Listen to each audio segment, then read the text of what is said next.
प्रशासनाचं करायचं काय? खाली डोकं वर पाय. या प्रशासनाचं करायचं काय? खाली डोकं वर पाय. खाली डोकं वर पाय. करायचं काय? खाली डोकं वर पाय. या सत्ताधाऱ्यांचं करायचं काय? खाली डोकं वर पाय. या सत्ताधाऱ्यांचं करायचं काय? खाली डोकं वर पाय. सत्ताधाऱ्यांचं करायचं काय? खाली डोकं वर पाय. सत्ताधाऱ्यांचं करायचं काय? खाली डोकं वर पाय. आज आम्ही रस्त्यासाठी आंदोलन केलं आहे. रस्ता खूप दिवस झाला नीट केलेला नाही. त्याच्यावरून भरपूर लोक पडलेले आहेत. 20 ते 25 लोक पडलेले आहेत.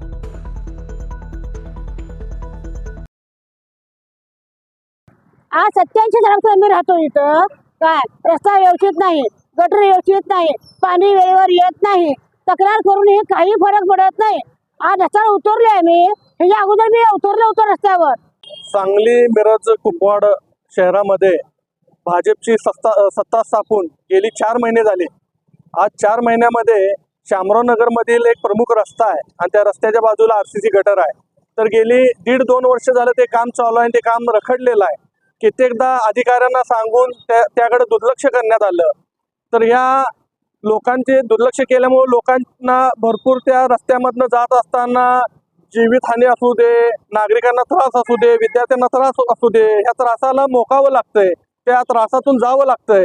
तर ह्याचा निषेध करण्यासाठी आज काँग्रेस पक्षाच्या वतीनं 4 नगरसेवक प्रभागातल्या 4 नगरसेवकाच्या आणि तेथील सामाजिक कार्यकर्त्यांच्या वतीनं या ठिकाणी मी रास्ता रोको केलो. रास्ता रोको करत असताना, घोषणा देत असताना या ठिकाणी पोलिसांनी अटक केली. पोलिसांनी कार्यकर्त्यांवर, नगरसेवकांवर गुन्हे दाखल केले.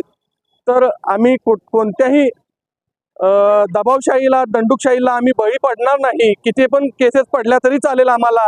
तरी लोकांच्या हितासाठी आम्ही रस्त्यावर उतरू. येणाऱ्या काळामध्ये तो रस्ता 2 दिवसात नाही चालू झाला तर ह्याच्यापेक्षा तीव्र आंदोलन करू आणि कित्येक वेळा अटक व्हावी लागली तरी आम्हाला चालेल. पण लोकांच्या हितासाठी आम्ही रस्त्यावर उतरणार, लोकांसाठी झटणार.